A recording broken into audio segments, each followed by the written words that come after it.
Hello tout le monde, magicien, magicienne et bien sûr les moldus. J'espère que vous allez bien, aujourd'hui moi ça va super. Et puis on se retrouve pour une vidéo magie. Donc je vais vous montrer un tour et surtout je vais vous l'apprendre pour que vous puissiez ensuite le refaire à vos proches, à vos amis, etc. Sur ce, let's go, allons-y.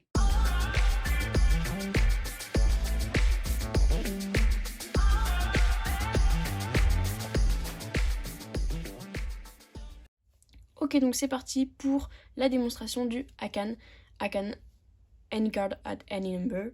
Donc allons-y, let's go. Donc là j'ai pas de spectateur, mais je pourrais très bien demander à un spectateur. Faisons comme si j'en avais un.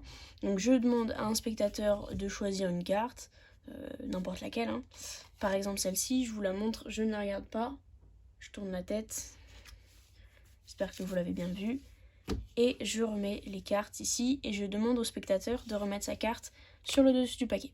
À ce moment-là, je commence à couper une première fois et là je lui dis que lui-même peut couper pour être sûr que sa carte est bien perdue dans le paquet. Et donc voilà, je lui demande de couper. Il peut même couper plusieurs fois, hein, s'il veut. Voilà, je leur demande de couper pour être sûr que sa carte soit vraiment bien perdue dans le paquet.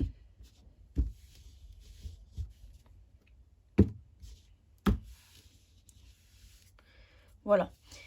Une fois qu'il me dit que sa carte, une fois que sa carte est bien perdue dans le paquet, que on est d'accord là-dessus, on va se servir de la dernière carte, ici en l'occurrence la dame de trèfle, pour retrouver la sienne.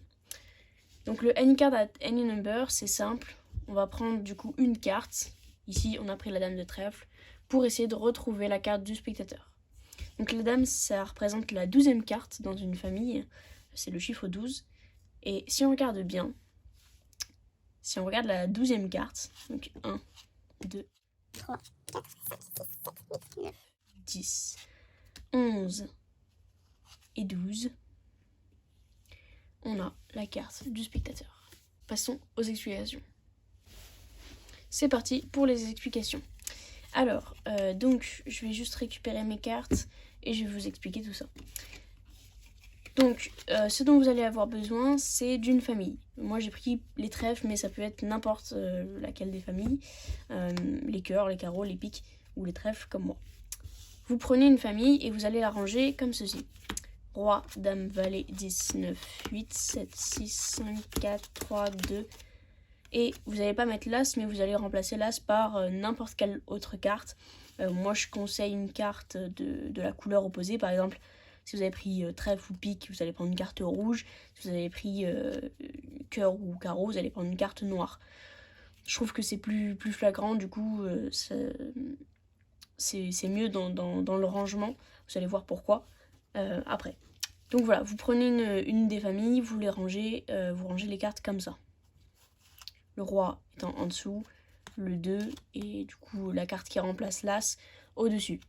Vous pouvez retenir la carte qui remplace l'as parce que ça peut éventuellement vous aider si vous tombez sur un cas où justement la personne coupe sur cette carte.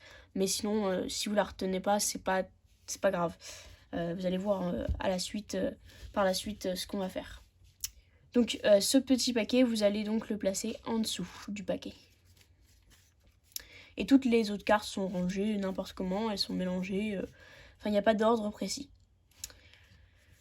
Voilà, une fois que vous êtes comme ça, vous pouvez donc démarrer votre tour.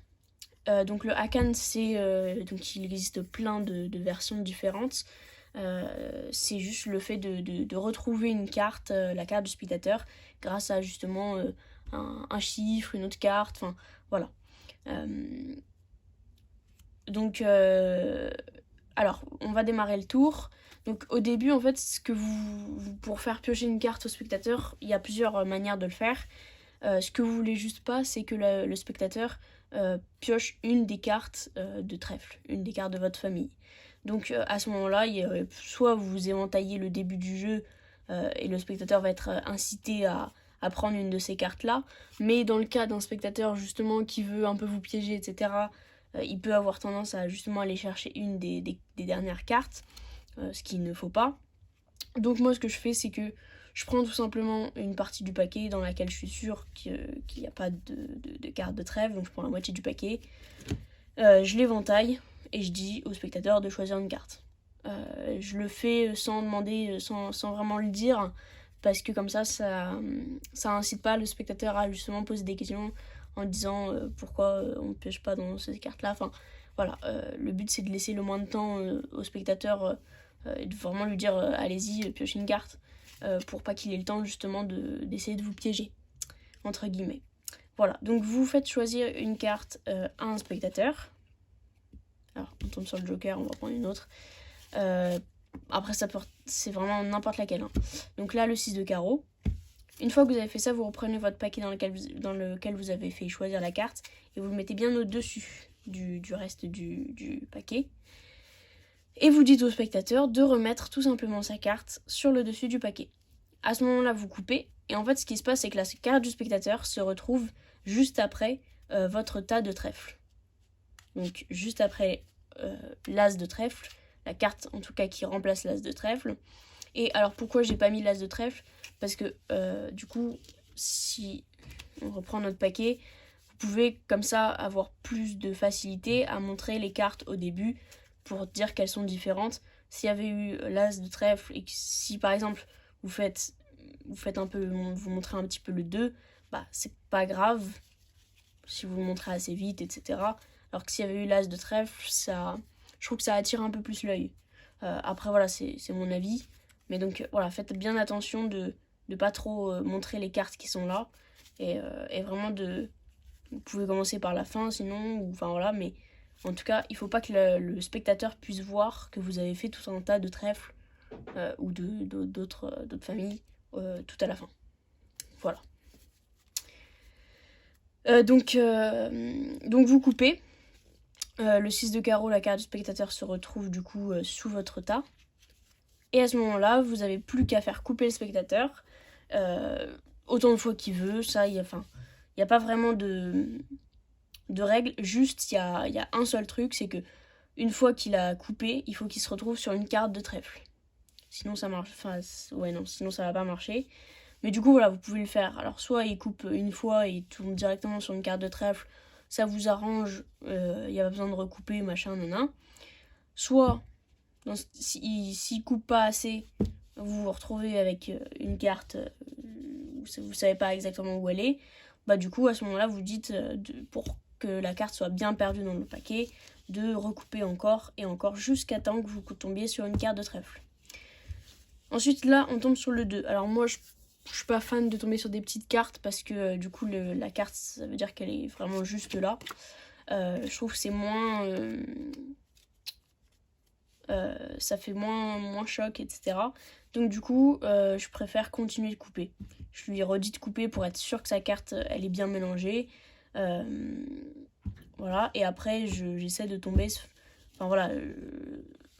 jusqu'à ce qu'on tombe sur une carte un peu plus élevée, par exemple la dame, ou ça peut très bien être le 9. Voilà. Bon, bref. Mais sinon, ça peut être n'importe quelle carte, et je crois que vous avez compris du coup. Donc si c'est un 9, ça veut dire que la carte elle est en 9e position à partir du dessus du paquet. À ce moment-là, du coup, je prends la carte en essayant de ne pas montrer qu'après ça se suit. Donc du coup, vous prenez la carte comme ceci, et en même temps, vous tournez votre main. Comme ceci, pour pas qu'on puisse voir le 10 de trèfle et se dire que ça se suit. Et ensuite, du coup, vous avez le 9 de trèfle, vous dites que c'est en 9e position, vous n'avez plus qu'à compter comme ça. Alors, surtout, ne pas les mettre dans ce sens-là, parce que sinon, on va voir que c'est le 8, 7, 6, 5, 4, 3, 2, machin. Donc, comme ça, tout simplement, du coup, j'en étais où ?